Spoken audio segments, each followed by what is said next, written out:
Hello, and welcome back to the Pixel Tea. Good evening, good morning, good afternoon. Tonight we're going to talk about the Hopi Prophecies and dive a little bit into that. My last stream, we were talking about different, maybe even the stream before, I can't remember, but we were talking about all the different cultures and their end of times, their versions of the end times. And so tonight we're going to look a little bit closer into the Hopi people and how they feel about what is to come.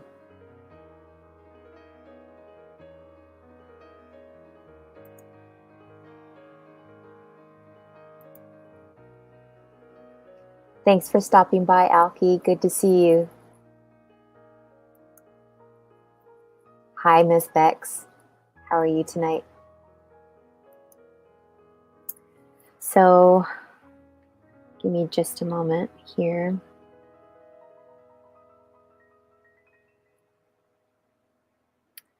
I'm going to do a little bit of reading first before I play anything.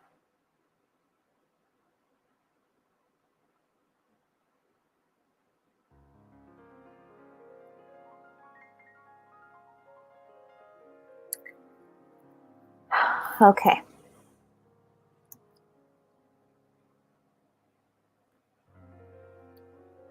Let's see here.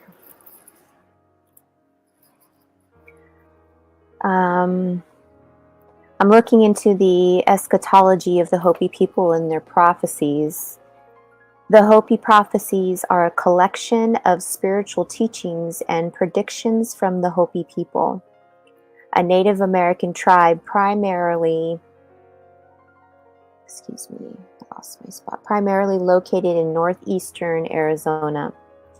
These prophecies are deeply rooted in their cultural beliefs and oral traditions, emphasizing their interconnectedness of all life and the importance of living in harmony with nature. The prophecies often speak of a series of world changes and challenges that humanity will face, excluding environmental degradation, social upheaval, and the consequences of technical advancement. A general theme in the idea of a great purification, a time when the earth will undergo significant transformation, leading to a choice between two paths, one of destruction and chaos, and another of peace and harmony. The Hopi also emphasize the importance of returning to traditional values, respecting the earth, and fostering community and cooperation. Their teachings serve as a reminder of the need for balance and the responsibility of humanity to take care for the planet and of each other. Overall, the Hopi Prophecies are a call to awareness and action, urging individuals and societies to reflect on their choices and their impact on the world.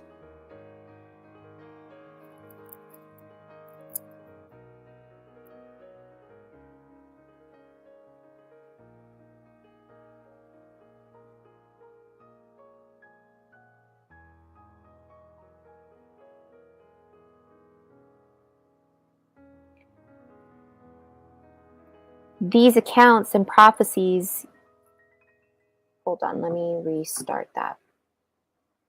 Excuse me for just a moment.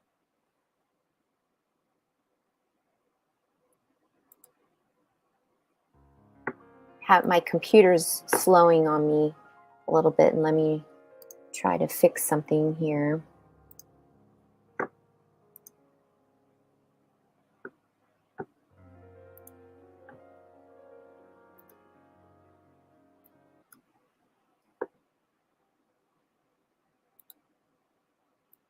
Thank you for your patience.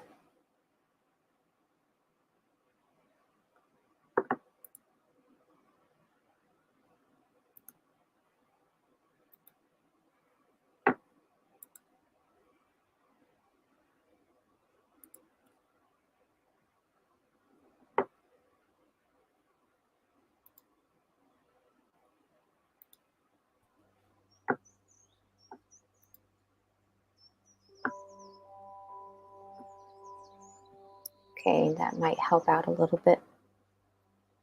Thank you. So these accounts and prophecies can be found on all continents in various cultures and oral and written traditions.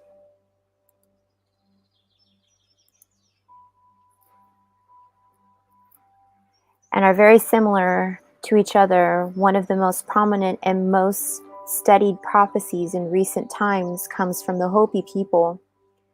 The Hopi are an indigenous people from North America, residing on the Hopi Reservation in Northwest Arizona.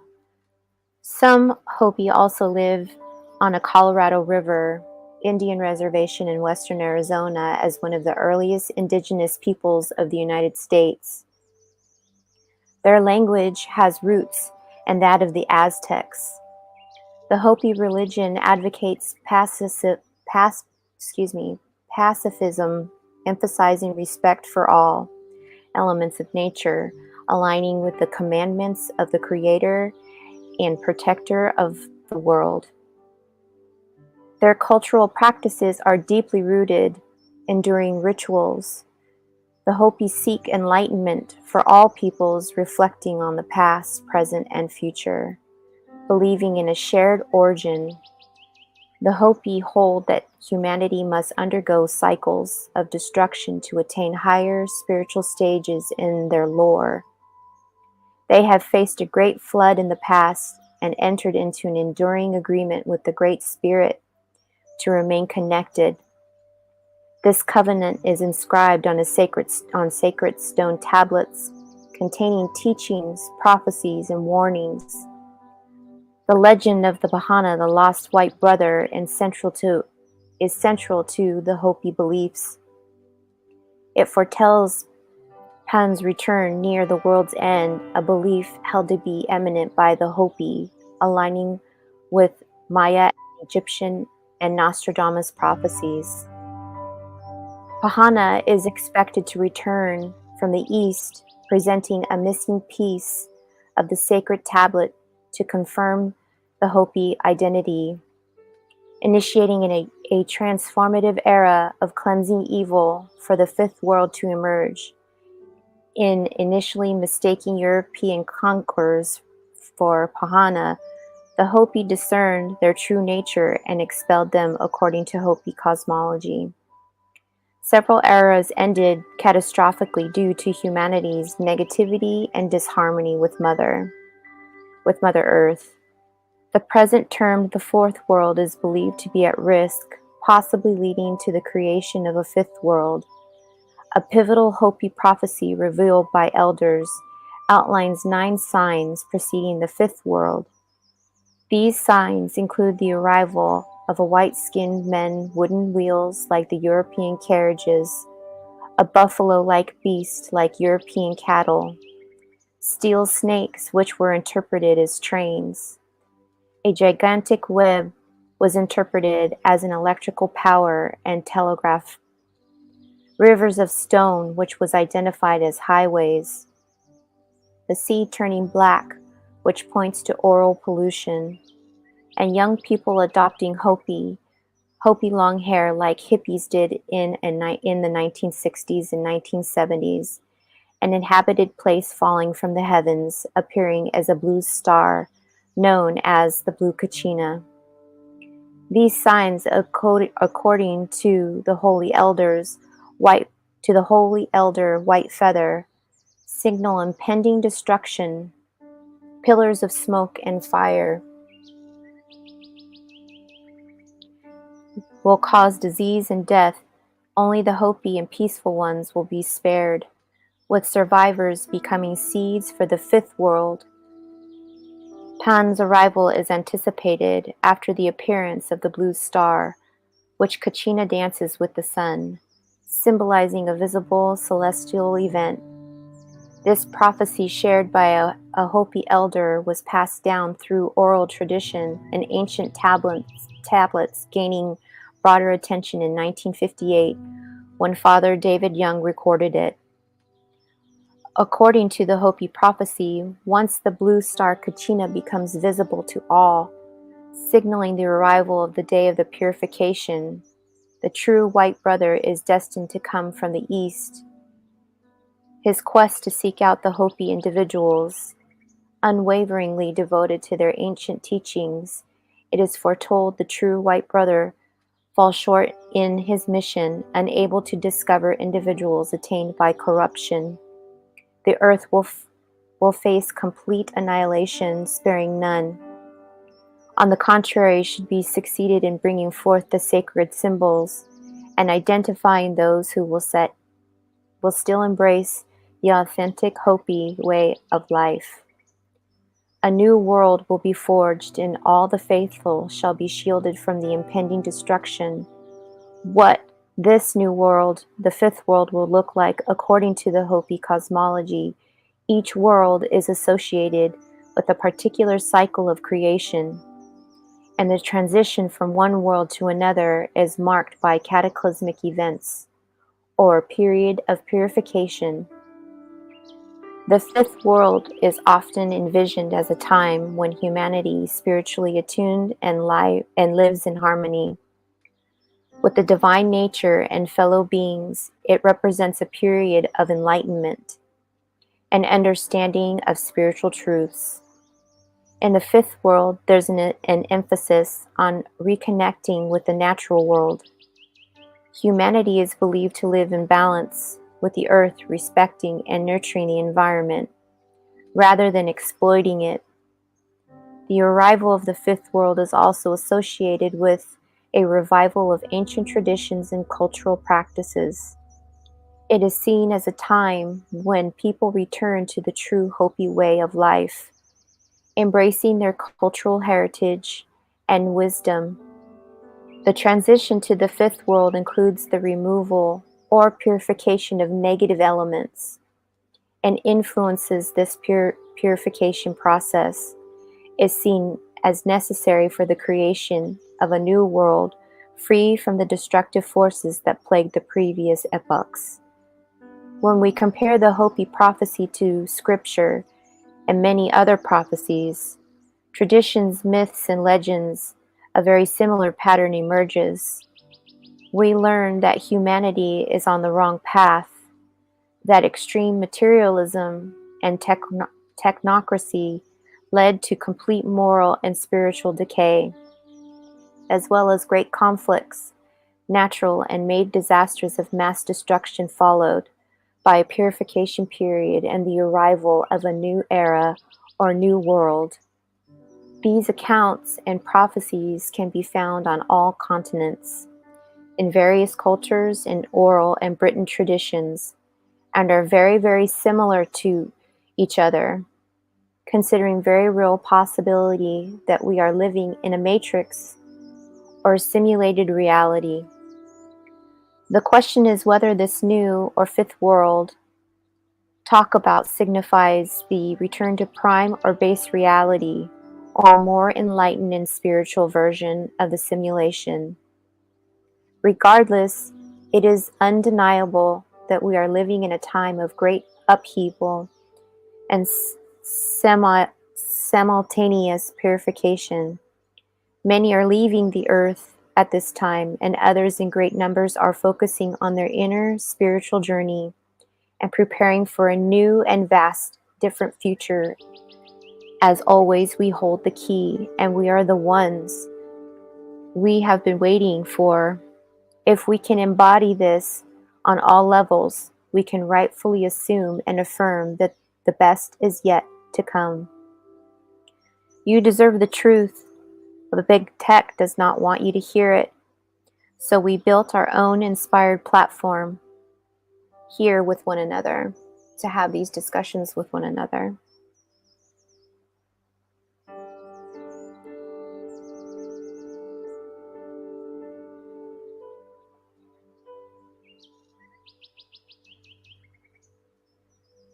So I'm going to read about the blue kachina. In the high desert of the American Southwest, the Hopi people live in harmony with nature. They are deeply spiritual believing that their ancestors came from the stars. The elders gather in the village plaza, recounting ancient prophecies of the catch's spiritual beings who act as intermediaries,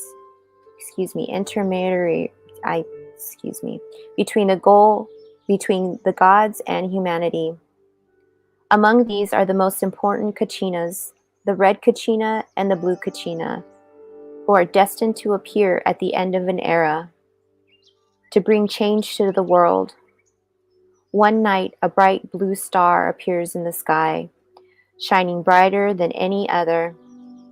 The Hopi people know that this is the blue Kachina, signaling the beginning of the great purification. The blue Kachina is a harbinger of truth, awakening the people to the realities they must face. Its appearance in the sky marks the beginning of the cleansing of the earth, as foretold in the ancient prophecies. As the blue Kachina's light continues to grow, another sign appears in the sky, the red Kachina. This is the final sign, the harbinger of great change and transformation. The red Kachina is the bringer of the day of purification, when the old world will be swept away, and a new era of harmony and balance will begin. The Hopi people gather at their sacred sites, preparing for the changes to come. As the red Kachina descends closer to the earth, the world begins to change. Natural disasters, great storms, and upheavals shake the planet, purging the earth of the corruption that has plagued humanity for ages. The Hopi people, guided by their ancient wisdom, retreat to their sacred places, knowing that only those who remain spiritually pure will survive the great purification and help usher in the new era. When the purification is complete, the red Kachina and blue Kachina retreat into the heavens. The earth is renewed, cleansed of the old ways.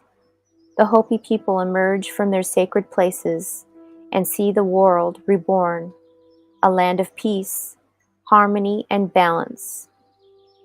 The prophecy is fulfilled and a new era begins, where humanity lives in unity with nature and the cosmos.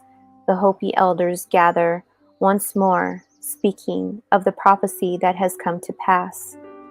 They remind the younger generations that the lessons of the red and blue Kachinas are timeless, to live in harmony with nature, to respect the earth, and to uphold spiritual purity.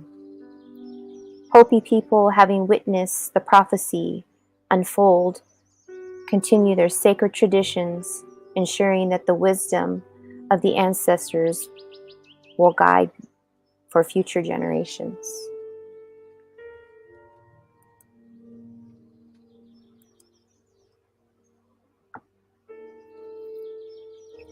So that was a good practice for me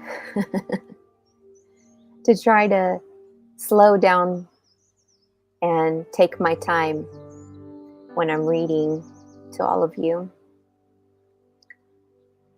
I really feel connected to all of these stories, because all of these stories are my story and they're your story as well.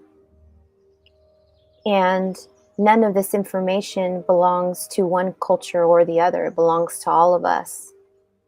And these signs and these symbols that the ancestors left for us are the clues. So now I'm going to go ahead and play a video for you of a Hopi elder.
Excuse me for a minute again. My computer is being a little slow.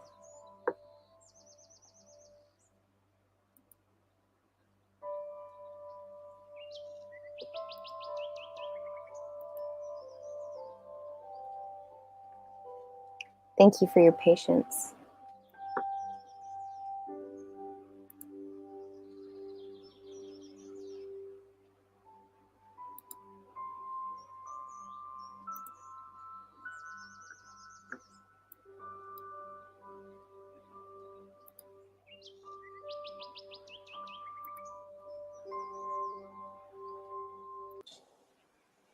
And comes to a place where it renews again.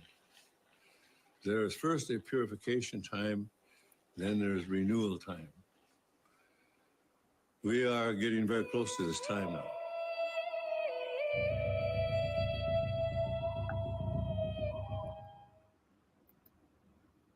We were told that we would see America come and go.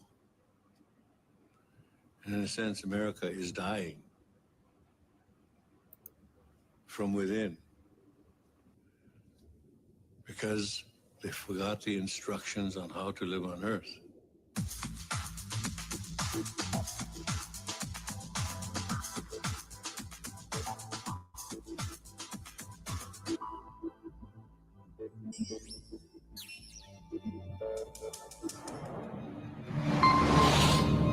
Everything is coming to a time where prophecy and man's inability to live on earth in a spiritual way will come to a crossroad of great problems. It's the Hopi belief, it's our belief that if you're not spiritually connected to the earth and understand the spiritual reality of how to live on earth, it's likely you will not make it.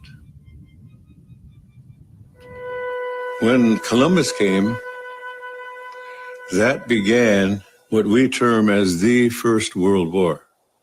That was the true First World War when Columbus arrived. Because along with him came everybody from Europe.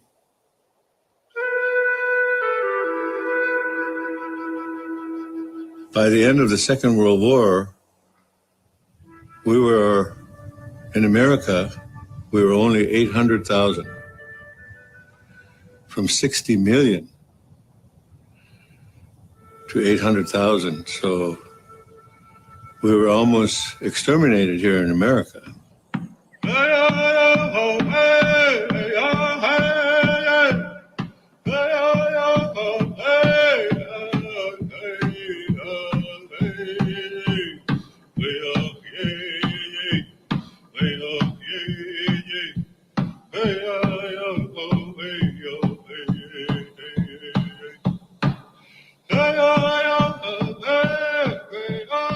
Everything is spiritual. Everything has a spirit. Everything was brought to you by the Creator, the one Creator. Some people call him God. Some people call him Buddha. Some people call him Allah. Some people call him other names.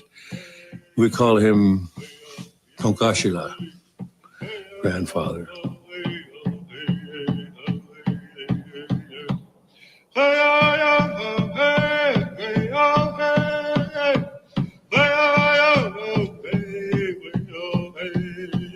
We're here on Earth only a few winters. Then we go to the spirit world. The spirit world is more real than most of us believe. The spirit world is everything.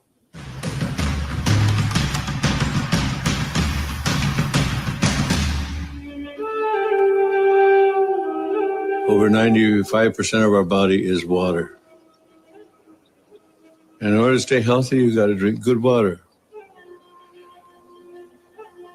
When the European first came here, Columbus, we could drink out of any river. If the Europeans had lived the Indian way when they came, we'd still be drinking out of water because the water is sacred. The air is sacred. Our DNA is made of the same DNA as the tree. The tree breathes what we exhale. When the tree exhales, we need what the tree exhales. So we have a common destiny with the tree. We are all from the earth. And when the earth, the water, the atmosphere is corrupted, then it will create its own reaction. Mother is reacting. In the Hopi Prophecy, they say the storms and floods will become greater.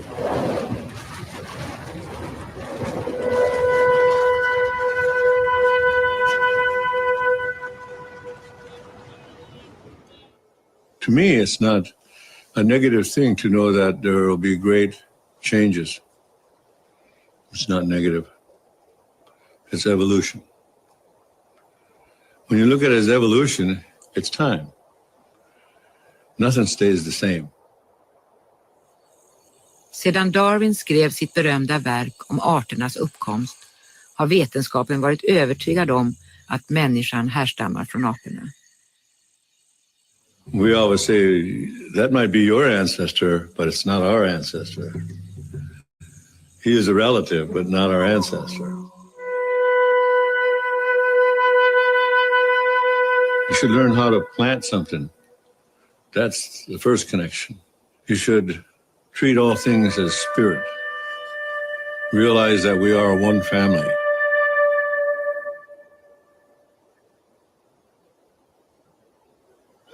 It's never something like the end.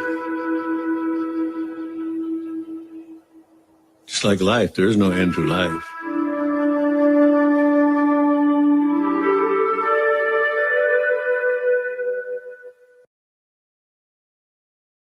In the high desert of the American Southwest, the Hopi people live in harmony with nature. They are deeply spiritual, believing that their ancestors came from the stars, the elders.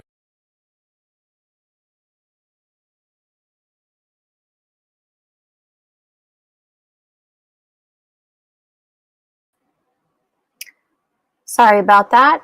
My computer is really hot and it's hopping all over the place. I've been on this all day and I should have given it a break. Okay, let's see here. Let me go ahead and find the next one for you folks. And again, thank you for your patience, everyone. I'm so glad that everyone is here. Hold on just a moment.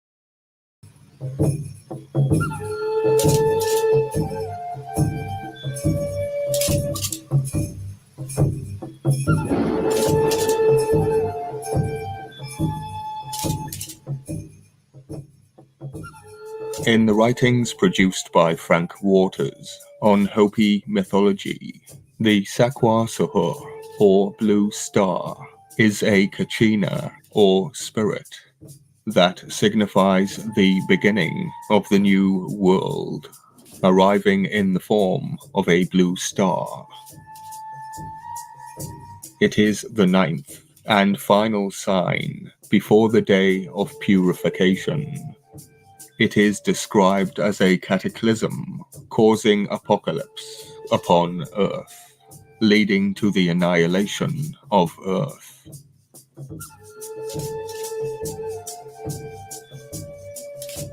A man named White Feather described the 9th sign of destruction via Frank Waters.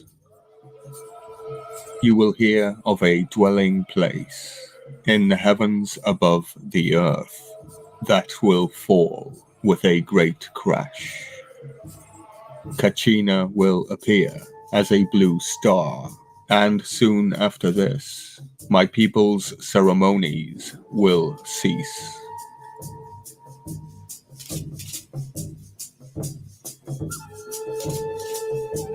In Waters' book on the Hopi, the belief of the blue star Kachina marks the end of all Hopi rituals. In his book, he states that the end of all Hopi ceremonies will come when Kachina removes his mask. During a dance in the plaza before uninitiated children. That would be the innocent. This act will destroy the fourth world, caused by the absence of Hopi ceremonies.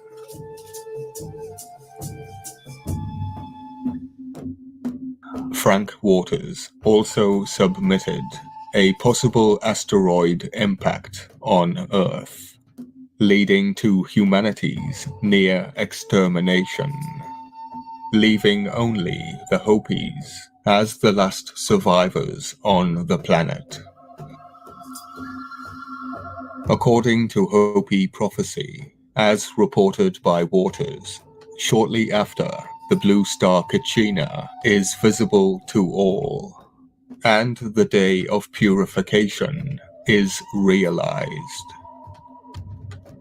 The true white brother will come to Earth in search of Hopi, who steadfastly adhere to their ancient teachings. If the true white brother fails in his mission and is unable to find any uncorrupted men and women, the earth will be destroyed, and none will be spared. However, if successful in bringing the symbols and finding those who still follow the true Hopi way of life, the world will be created anew. All the faithful would be saved from destruction. Since there are no ancient Hopi texts, there is no way to know what the originals were. For instance, Hopi prophecies were verbally passed down, not written in text like the Bible, as if writing words gives them more stature. But Christianity was once derived from oral tradition. The Hopi and the ancient Druids held the same knowledge relating to cataclysmic events. There may be plagiarism at work here, but let me say that one more time. Christianity was once derived from oral tradition.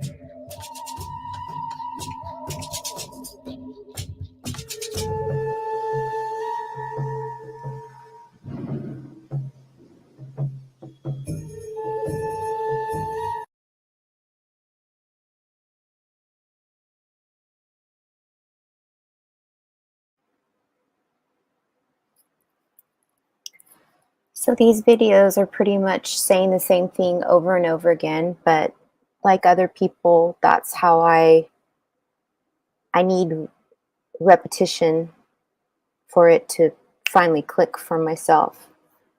So we're going to do another video that's going to have some Hopi people speaking about these prophecies again themselves. And they are going to break down their artwork and the petroglyphs and that they have. I've learned in my journey through looking for the signs and trying to understand cyclical events that you just saw some paintings that they have on the rocks and in the caves, and yes, they're depicting things that how they live and such, but they also are showing what they saw in the sky. So, in my opinion, um, we're starting to see all of these signs again. Um, I like to share on my community page recent weather events and different phenomena that's happening. And right now we've got the hurricane that's happening here in the United States.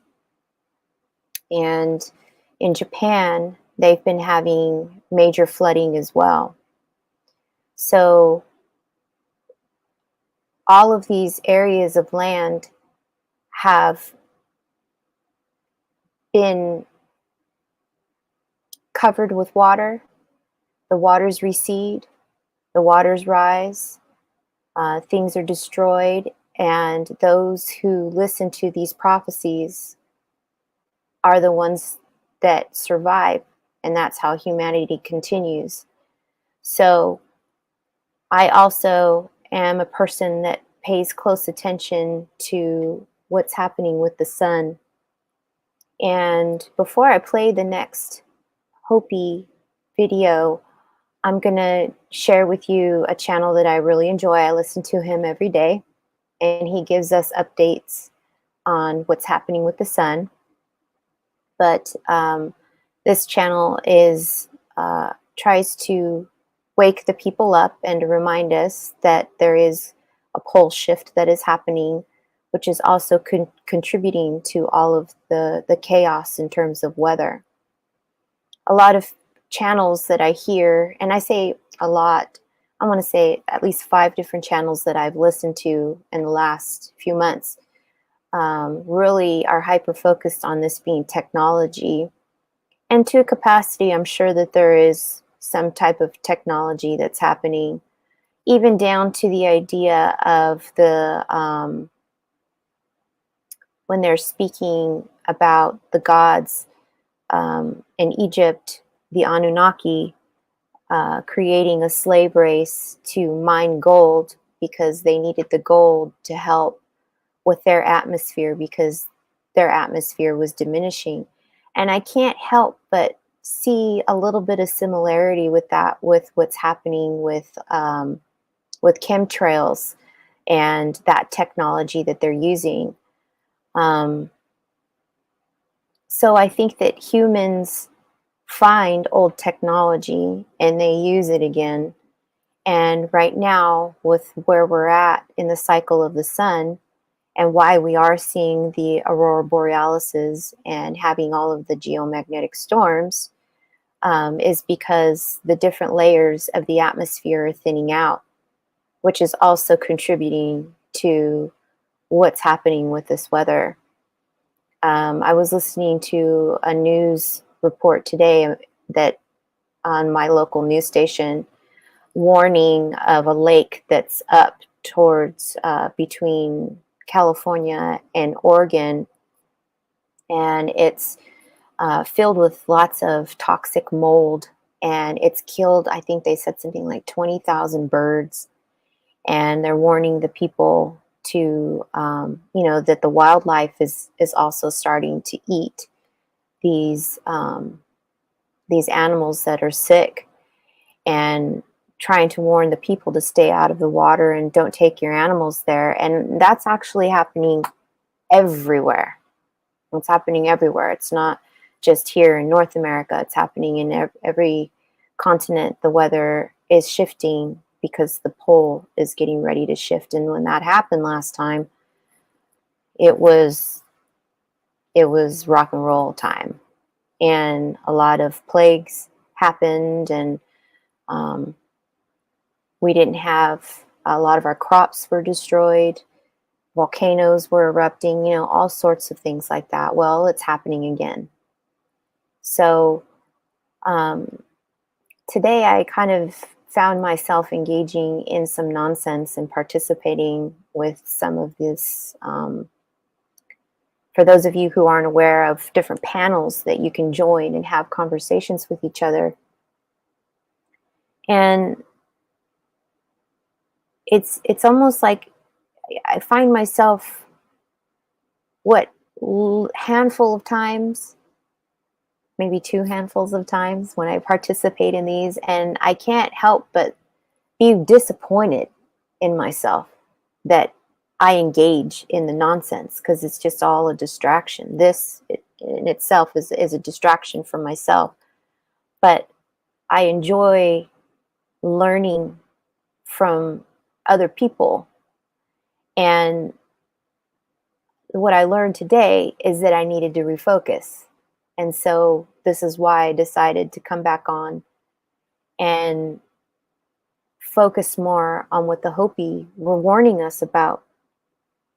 So let's see here. Let me give you the updated report from suspicious observers.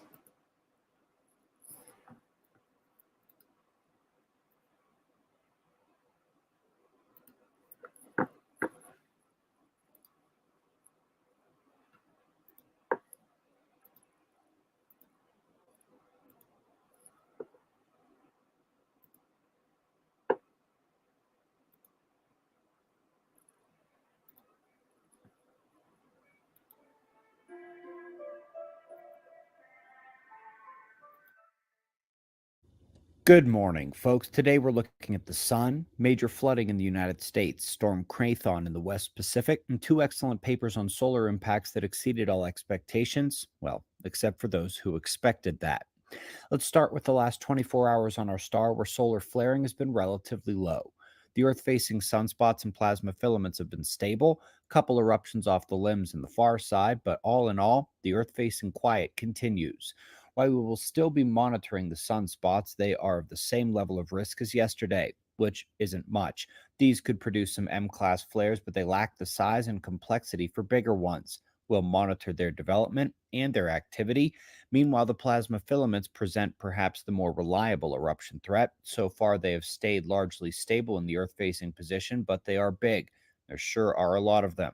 Solar Watch continues. Folks, the aftermath of Hurricane Helene is still a nightmare for so many communities. The storm itself was bad, but lingering remnants and dam failures have triggered an outrageous amount of severe to extreme flooding situations. Prayers for all those affected, as the nightmare isn't expected to be over for these areas for a while. We're also monitoring Storm Krathon in the West Pacific, still spinning near the Philippines and heading north towards Taiwan. This one is very strong and moving very slowly, and so even while it sits offshore, it is a flood threat for nearby regions. First up in today's articles, the May 2024 solar superstorm continues racking up records and extreme statistics. The impact of the solar storm was so severe it entirely eroded the high latitude F2 layer of the ionosphere. This is an extremely rare thing to see and should be reserved for the largest solar eruptions, which those were not, but once again, they hit Earth with that level of force due to the weakening of the magnetic field and the ongoing pole shift. Speaking of which, the first big storm after the last major magnetic anomaly and acceleration event in 2023 happened in April. This one also presented with extreme storm effects despite being a moderate solar wind amplification. One short-lived density pulse was able to create severe geomagnetic disruptions, once again outperforming any reasonable expectation unless you know that Earth's shields are fading. Folks, don't forget, I'll be out at Observer Ranch today. Later in October, they're throwing a birthday party for me.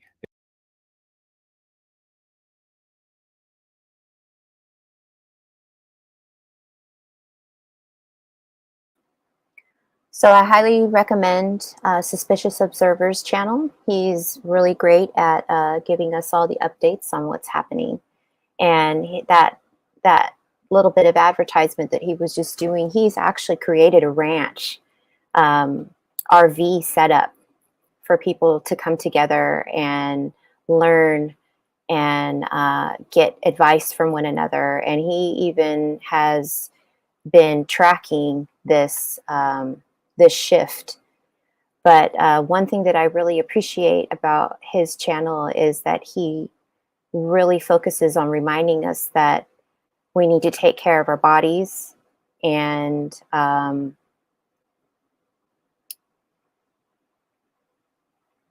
also our minds and our spirits for what is to come. Because if one of these geomagnetic storms happen in yours and my lifetime, it could do just what it has done many times before with whatever technology is created.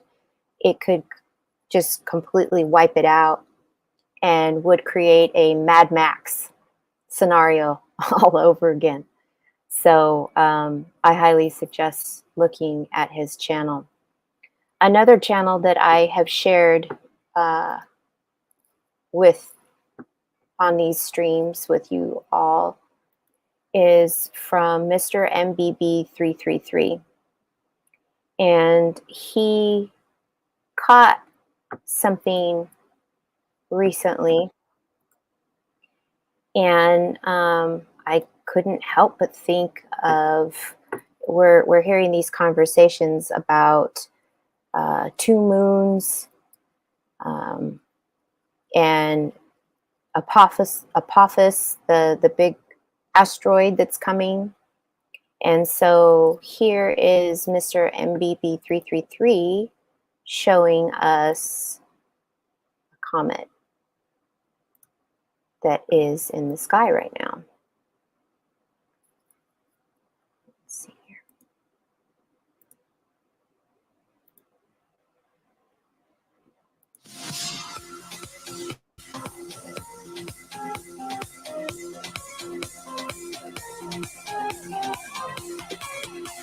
Hey, what's up, guys? If you know where to look in the eastern sky at sunrise, you might be able to see something quite spectacular.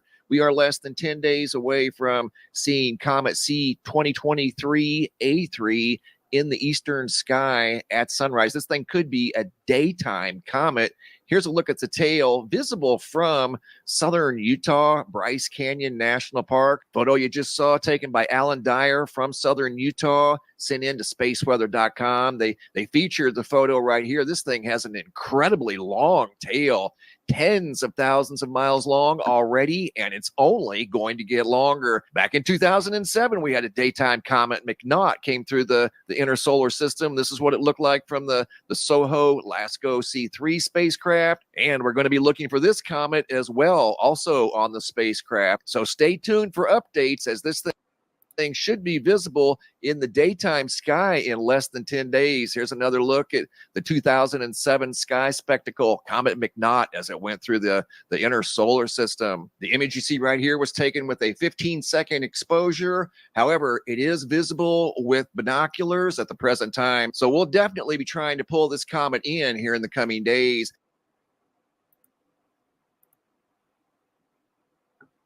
So when we have these different comets, and now we're speaking about having a second moon, which is just another asteroid, but it creates a different gravitational force when these come closer.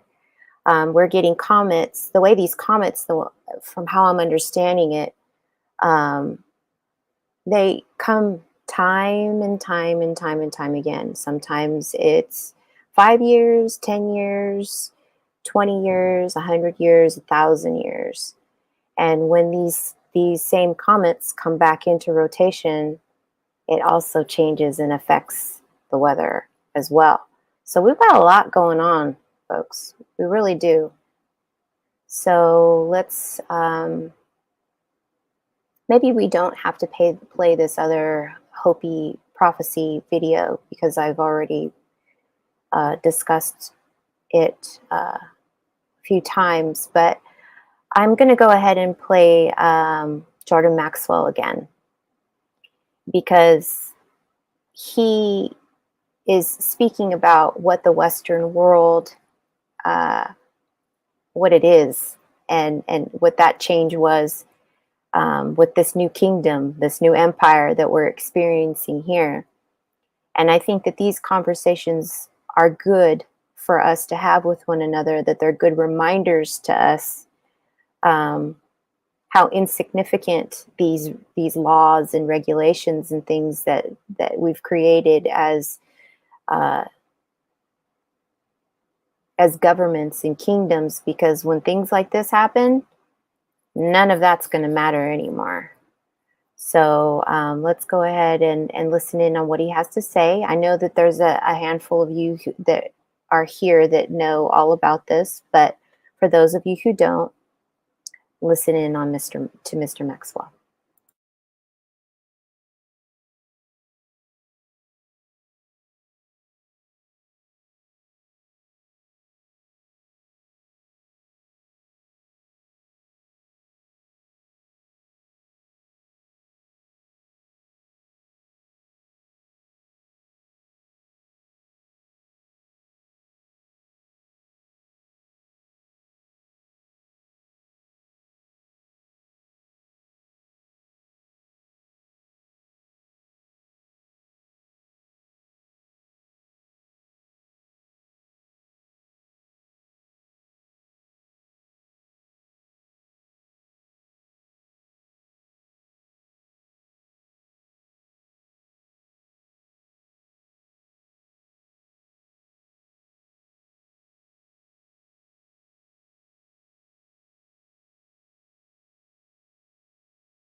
After the change of the century, coming into 1900s, decided they wanted to expand. They got so much money and they're doing so well.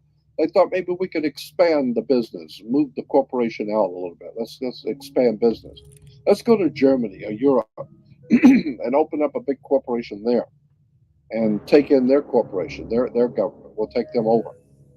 And the Germans said, "Hey, Jack, it's like a mafia. What are you coming over here? You're gonna buy me? I'll buy you. You don't buy me." Like the Godfather movie. And the American corporation, British American corporation, said, "Unfortunately, maybe you didn't understand. Let me restate it so you understand. I didn't ask you. I'm telling you. We're moving in here. It's called a corporate takeover." And so there was a hostile corporate takeover where the American corporation decided they want to take over in Europe, and they didn't want to be taken over. Well, it's too bad. They take over anyway. So they called it a hostile corporate takeover. We call it World War I. So the corporation called United States was able to overthrow the existing corporate order in Europe, but it cost a lot of money. They had to build a lot of tanks and jeeps and pay a lot of people. And the corporation, well, they were successful. They did what they wanted to do, but they went broke doing it. And so when they went broke doing it, and then the bankers pulled their money out in 29, we had something called a stock market crash. Because the corporation spent so much money, they went broke. So the international banker says, "Well, if you're broke, what are you coming to me for? I'm not going to loan you money if you're broke." And so what do you have as collateral? You got any collateral that you could put up for me to loan you the money? And the corporation called United States, the British corporation called United States, said, "Yes, we have the..."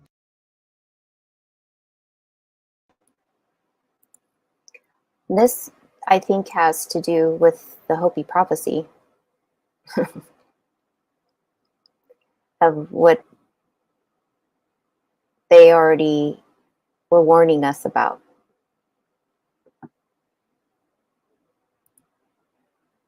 The stock will give you stock in the company. You are the stock in the corporation. So they give your body to the banks in Switzerland. So your body now becomes stock for the corporation called United States because you are a money maker. Bankers came in and said, "If we're going to loan you money, you guys have lost money. You guys have gone bankrupt. We're going to take care of the accounting. We're going to see where the money goes. We'll give you the money, but we're going to make it sure it goes where we want it to go."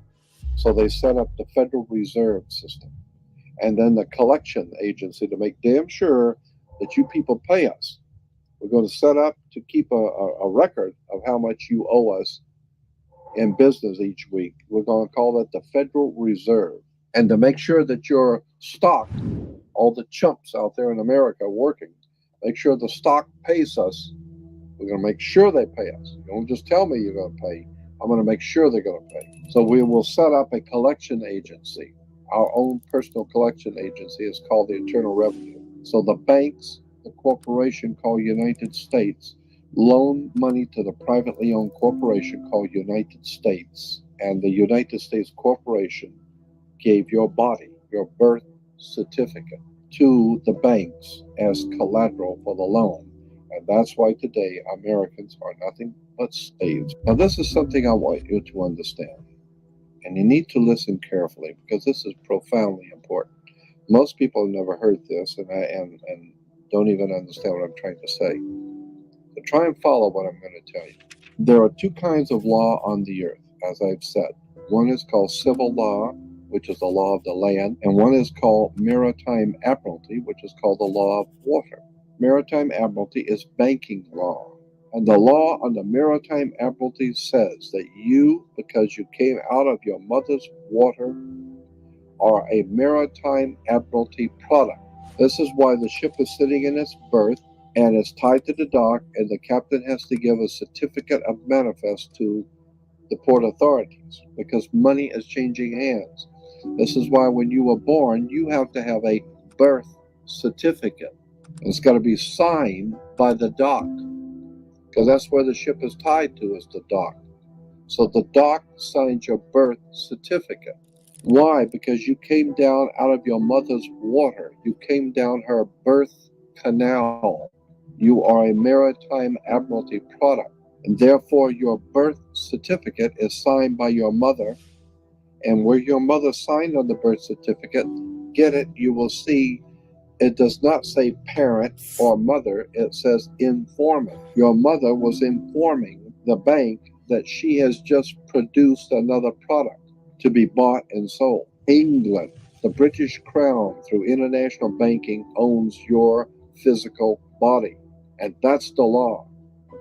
You can think it's funny all you want. So the bottom line is that you are a maritime admiralty product. And on the back of the Social Security card will be numbers in red. On the front will be in blue or black, but on the back will be in red.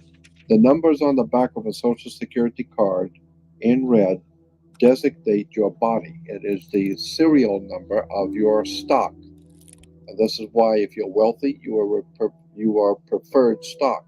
If you're poor, you are common stock. But you are a stock on the stock market. Your body is bought and sold through the use of your birth certificate. And if you could get your original birth certificate back, you would find that on the back of the birth certificate are all the banks around the world. All over the world, banks have used your birth certificate because you are a stock in a maritime admiralty banking scheme where you make money for banks. So consequently, the corporation and government and people who want to control you, they create a second you. And that second you that they control, that they created, is all capital letters. Check it out. Anytime you get a bill, get a lawsuit, you get a fine, a ticket, somebody sends you a bill from the Department of Water and Power, check it out on your driver's license, on your Social Security card, on your insurance cards. Anything having to do with business, your name will always be in all capital letters because only all capital letters can be dealt with by banks and government. Anytime you have a name upper or lowercase, that applies to you. I got no control over you. You sign a contract in which your name is in all capital letters, now I can take you to court. Now I can take you. As a matter of fact, the judge sits on the bench. He rules from the bench. The word bench in Latin is a bank. Look it up in a Latin dictionary. So the judge rules from the bench. Right, because he's ruling for the bank. Why? Because somebody's going to pay. It's just a game here. The Queen of England wants a cut of the American blood. She wants a piece. So it's going, somebody's going to pay, and the money's going to go where? Into a bank. That's right. The judge rules for the bank. So consequently, if you are working in California making money, you are then referred to as a franchisee. You're a franchisee of a foreign corporation. 1849 Constitution of California says no California citizen will ever pay taxes in California state, ever. There will never be a state tax in California, ever. That's the Constitution of California. But if you say that you're a United States citizen, you're saying you work for a privately owned corporation called United States. Therefore, you are a franchisee of a foreign corporation. Therefore, you must pay the California Franchise Tax Board, not California State Tax Board. There is no state tax in California.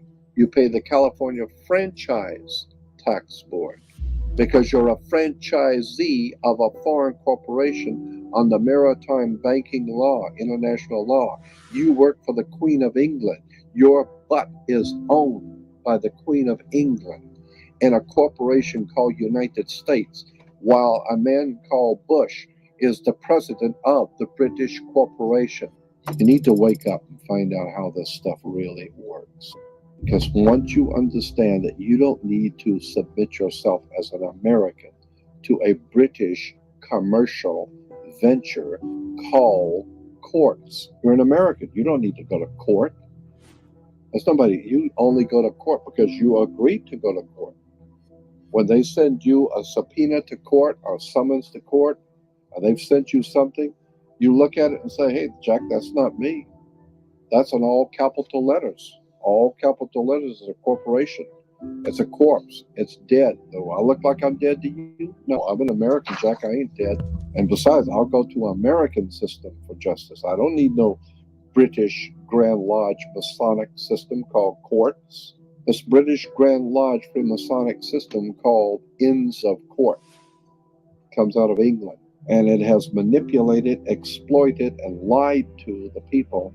And everybody in America thinks they got to go to court. Oh, the judge they've sent me something that I've got to go to court. I don't go to anybody's court. I'm an American. I don't need to go to court. That's the difference between being a free man and a slave.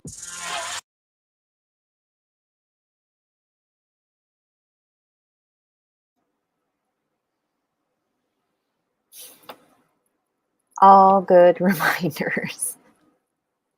So when Americans think that we're free and we're sovereign, and when we're arguing about our religions and our faith and our cultures and our races and all of that nonsense, all distractions, in my opinion, all distractions.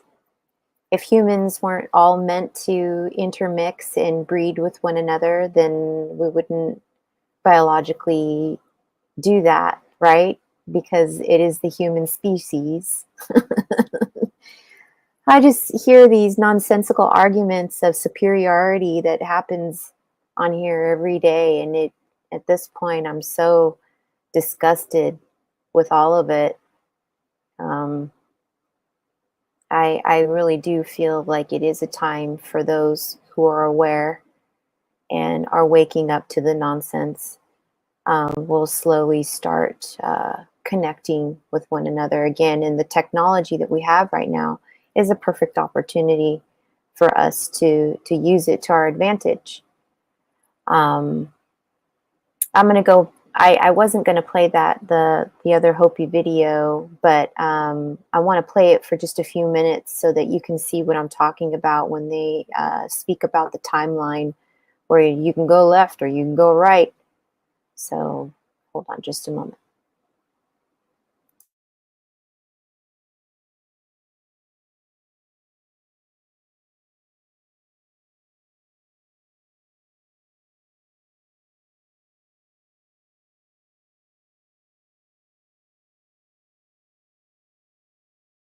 So this really belongs to the Great Spirit, Masa. This is the Great Spirit holding the world right here. This is the line that he gives them the path through here. This is a good life all the way to here. If you follow my footsteps, you will live a long life.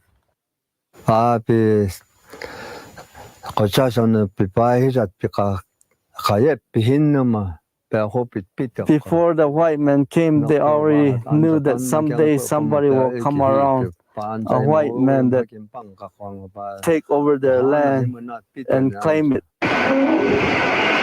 White men split them here. This is the road of the white man through here, all the way to here. The elders said this is a rocky road here. They don't know where this leads to. They said this only leads to the destruction of this world. Then there are some people are still following the footsteps of the Great Spirit through here.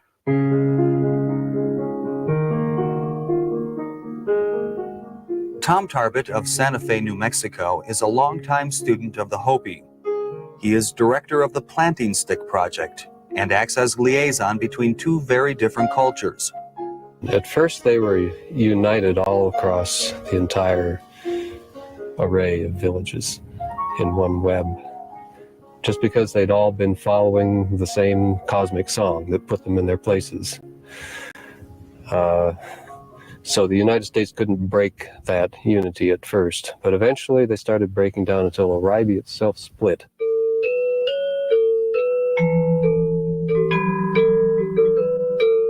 Roy Stevens, who is from Indonesia, describes himself as a biocosmologist. He is part of the Society of Hopi and Planetary Friends. Their mission is to help the world understand the wisdom of the Hopi. The Hopi, of course, they were also forewarned about the intrusions by modern civilization, by modern man, and so they, when they came, right away they saw where the danger came from. There was education. Because they want us to live like our white people. This is what broke everything. The religious, what we believe in, and everything. 1880, they built a boarding school up there in Kings Canyon, 1887. Around the turn of the century, assimilation of native peoples into the mainstream of American society was the official policy of the United States government.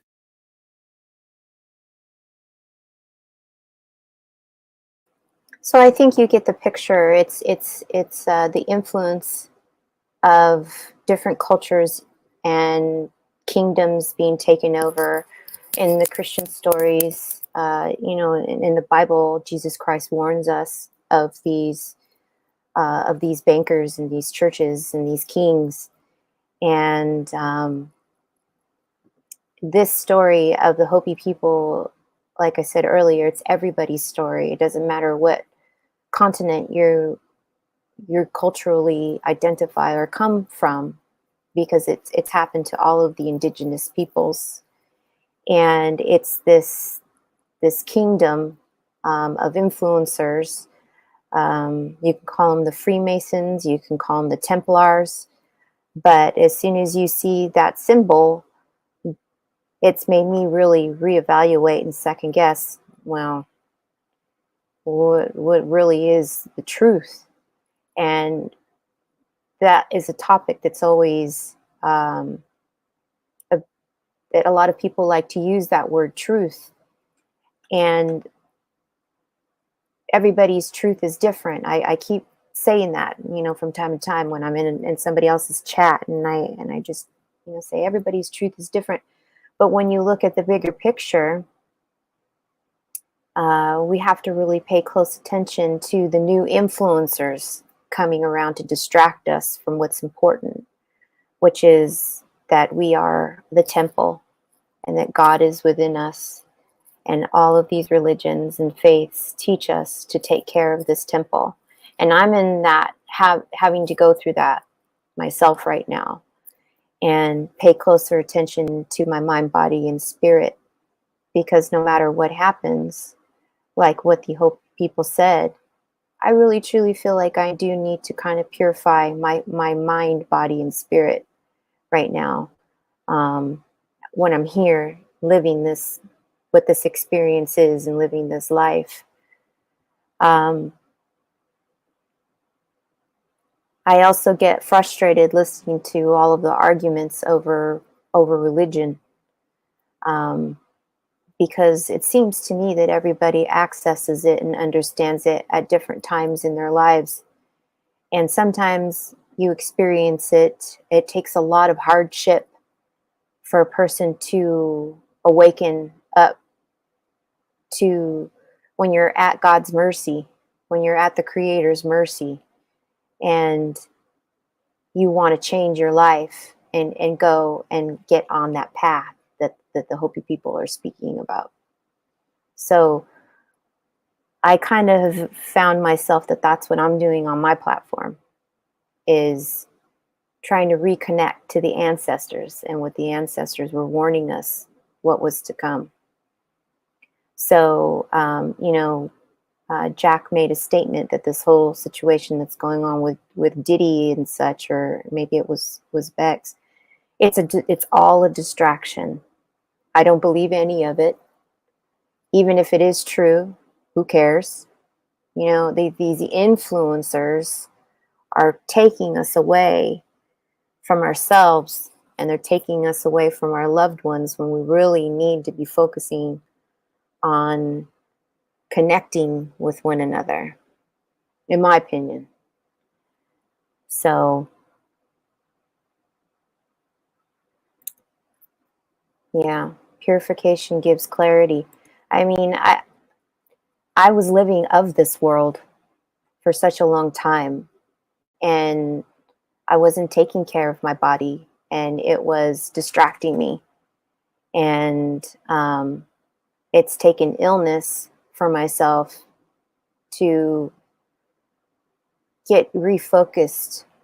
And I mean, even that's difficult because the medical industry, in my opinion, isn't really directing us in a way to get back on the natural ways that we can heal ourselves. For example, fasting. Fasting is supposed to be giving us a different type of clarity for ourselves. And the fasting isn't really meant to make us suffer. And it has made me realize why cultures and religions use fasting as part of their practices, because it needs to detox the body from what we're putting in it and rebooting the body to regrow the defense system that we need for it to work right. And that's a discussion for another time. I'm going to start incorporating, sharing the information that I have found very valuable for me in my life right now, and I'm going to start sharing it on my community page. I'm not quite sure. I don't think I can share it on live streams. I think that's like a no thing to do on these live streams. But I will be passing it on to whoever wants to see it. And if it applies to you, great. And if it doesn't, it doesn't. So let's go ahead and play another quick little AI generated video. But I think that this is kind of fascinating because a lot of these different novels that we've read, or philosophers and such, they've been telling us these things for forever. And humanity seems to get distracted. And in our time, we're extremely distracted with consumerism. And we want the latest this and the latest that. And we have to have a house, and we have to have the best car. And instead of passing down the knowledge to the younger generations on what they could do with what they're making in terms of what the money system is right now, so that they could possibly be more prosperous for what is to come. And that would be the basic things on learning how to survive if you had to, without all of the grids and learning how to grow your own food, how to filter your water, Because I tell you what, look at what's happening with this hurricane. They have no electricity. They can't use their plumbing. The water is being damaged. And water is a big component for our survival. And each time one of these catastrophes seem to happen, these governments tell us that they can protect us and that we need to listen to what their advice, and you have to protect your loved ones and you have to do what you need to do to survive. So I highly suggest learning the basic things. I'm looking more into purchasing books on herbs and canning and all of those basic things. And hopefully none of this comes into fruition. I hope I'm 100% wrong about all of it and it doesn't happen in my lifetime. But I don't know. I feel it in my spirit. I mean, even my AI art that I've been using are prompts that I have used from dreams that I've had since I was a child. And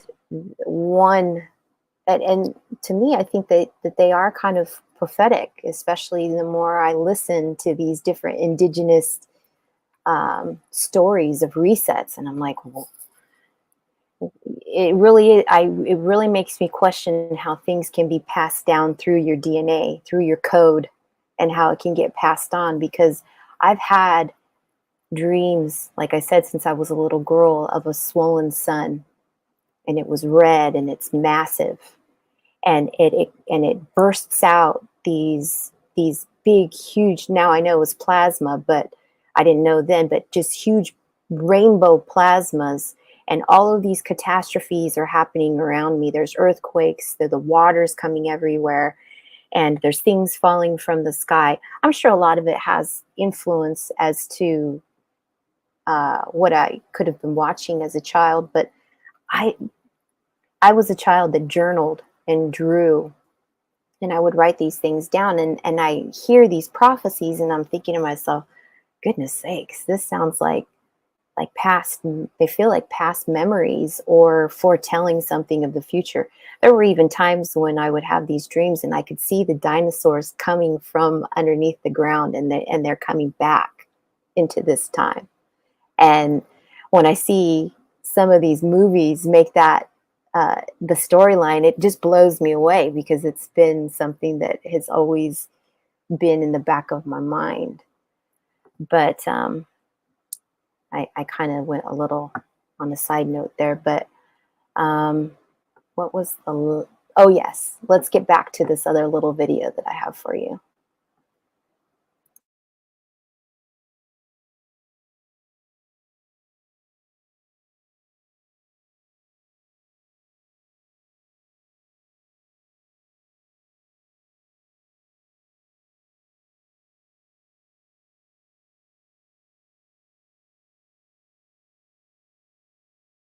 The Wizard of Oz, what it really means.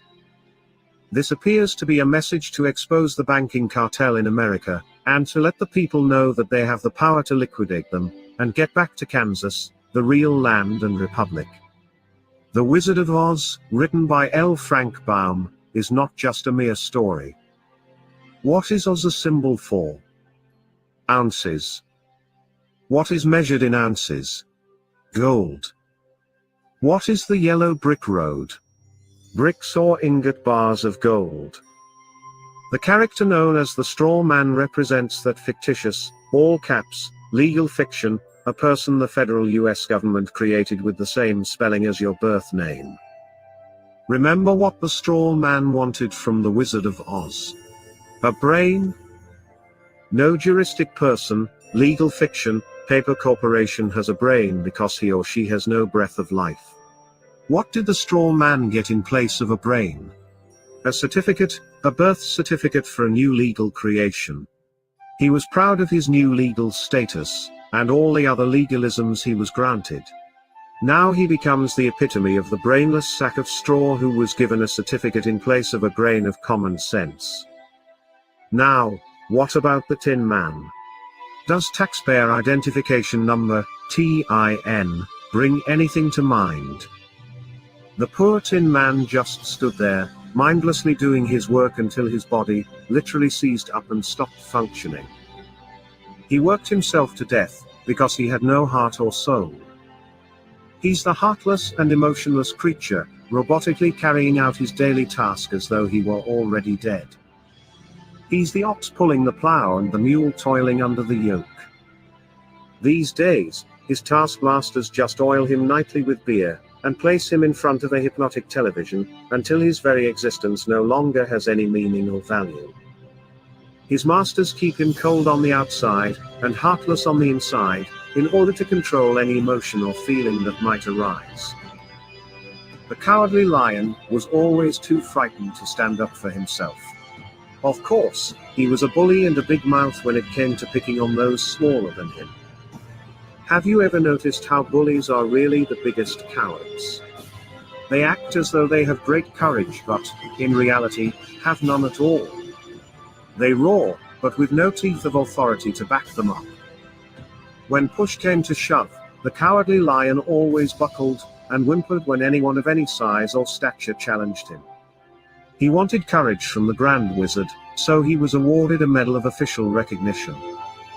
Now, although remaining a coward, his official status allowed him to be a bully, but with officially recognized authority, and not at all unlike the attorneys, who hide behind the courts. What about the trip through the field of poppies? Did you notice how this had no narcotic effect on the straw man who had no brain, or the Tin Man with no heart or soul? They weren't real people, so drugs could not influence them. The Wizard of Oz was written at the turn of the century, so how could the author have known America was going to be drugged?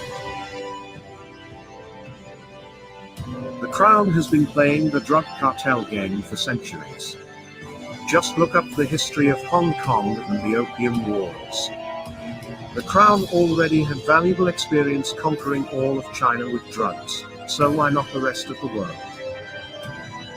What was the Emerald City? The Federal Reserve System.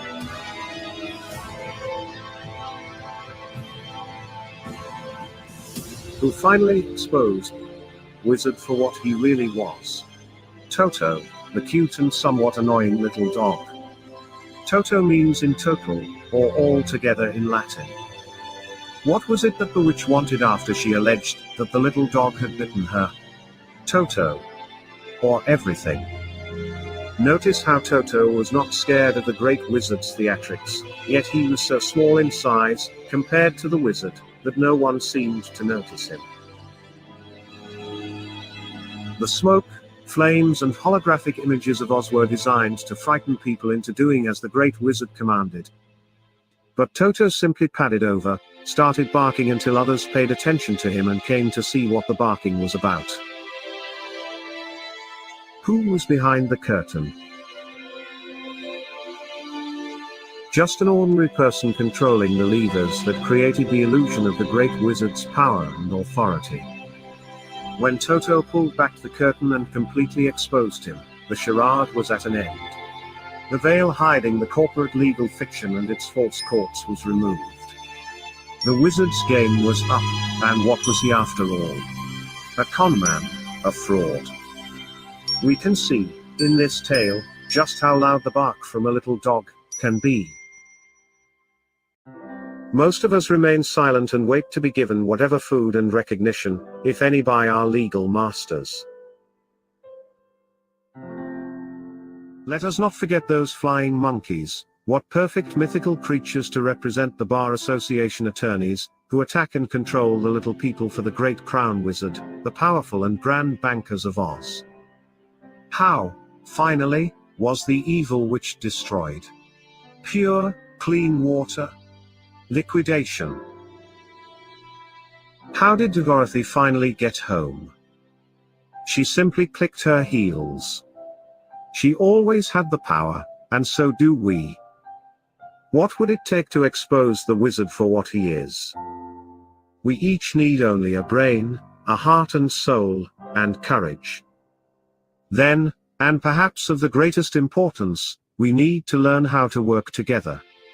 Only by working together, can we have the freedom that was given to us all, under the law of God.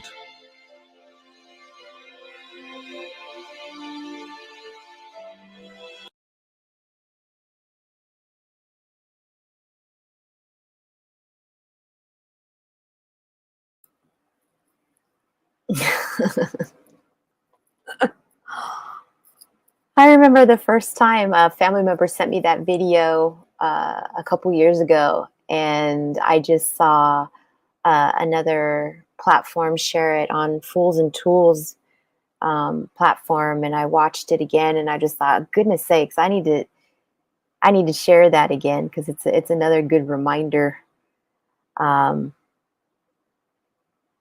these are all, it seems, when we're talking about patterns, all of these videos are pretty much warning us and telling us the same thing over and over again.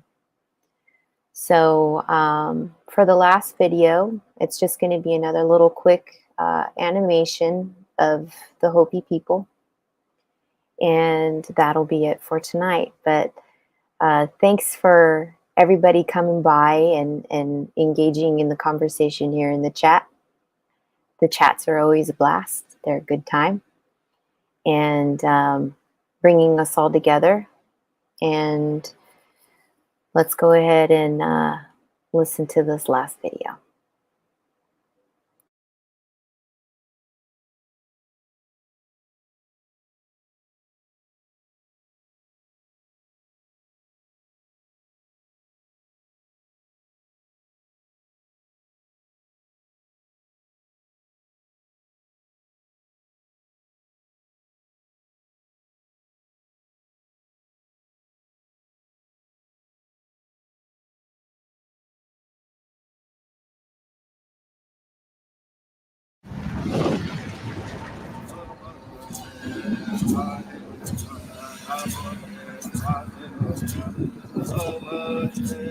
Sinom asmodi atkaveye siwa. Pu'nawa sinom omi katihepia.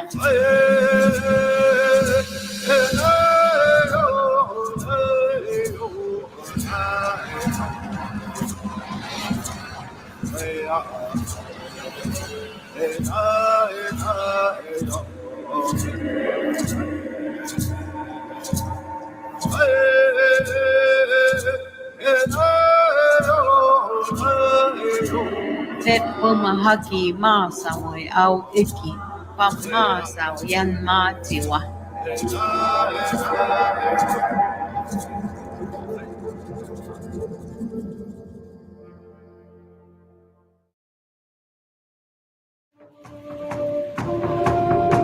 Masaw amami pangkaw itit ko happy makiwa. Sinom happy itit ko au past nat yaw yung ni.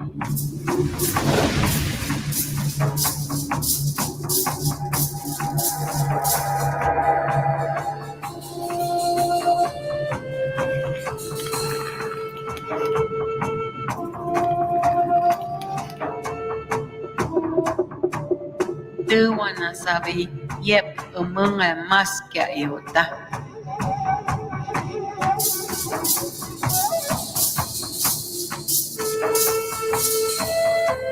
Ni kyang nanan iwo nan kusani. Pan itit kwat ang nenengam kuktotani. Pan wana sabi au ikini. In their origin story, after they emerge from the earth, the Pueblo are given a sacred quest. Find the center place. So some clans went clockwise and some clans went counterclockwise.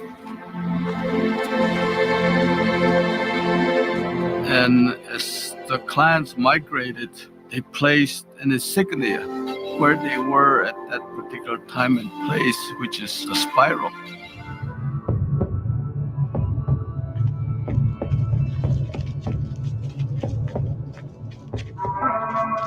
ove au hima mataktini masau kita.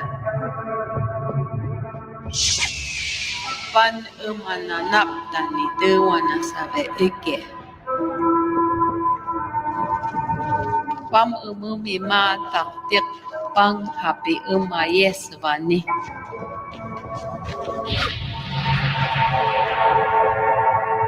Yep, happy it dewana sabi.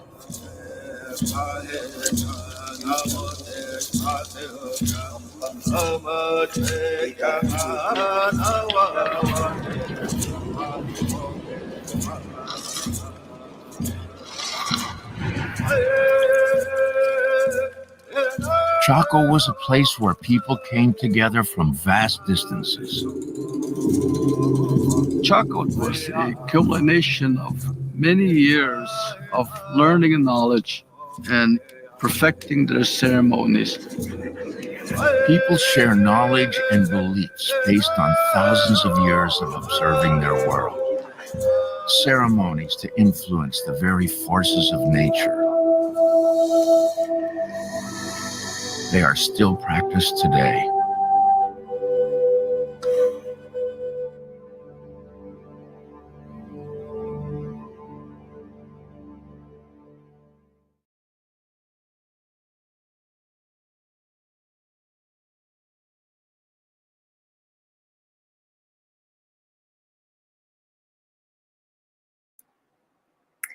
So I think on my next stream, I'm going to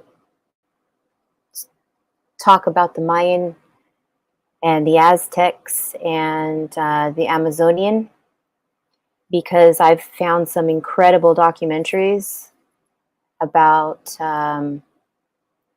what seems to be why those people disappeared. And it ties into the Hopi, because I think the Hopi are part of the survivors of that reset when it was completely obliterated by water, and some also when there was an ice age that happened from a catastrophe. And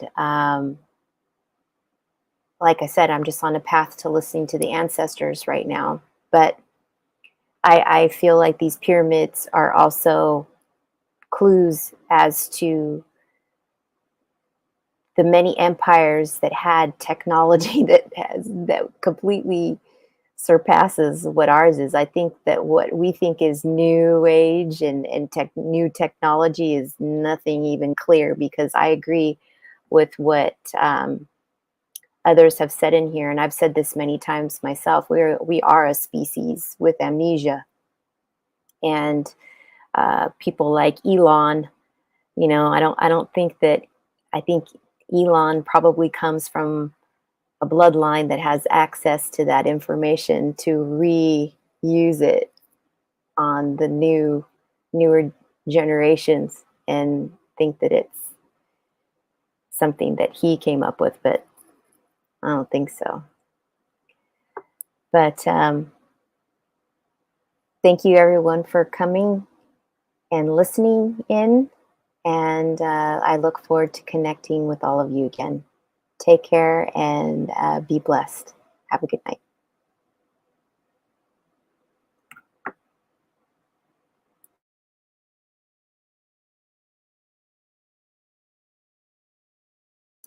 I did use AI to, I was practicing a little bit with it.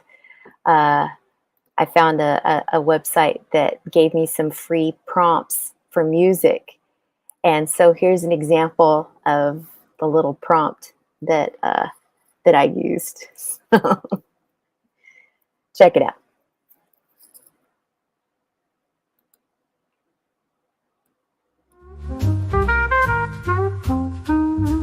We chase the fleeting shadows of progress and of gain, while the roots of our existence withered in the rain.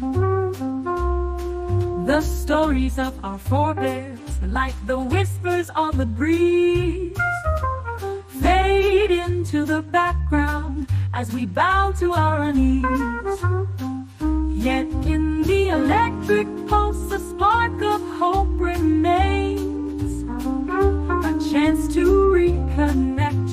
break free from the chains, to seek the truth within us, to remember who we are, and navigate the cosmos guided by our own star.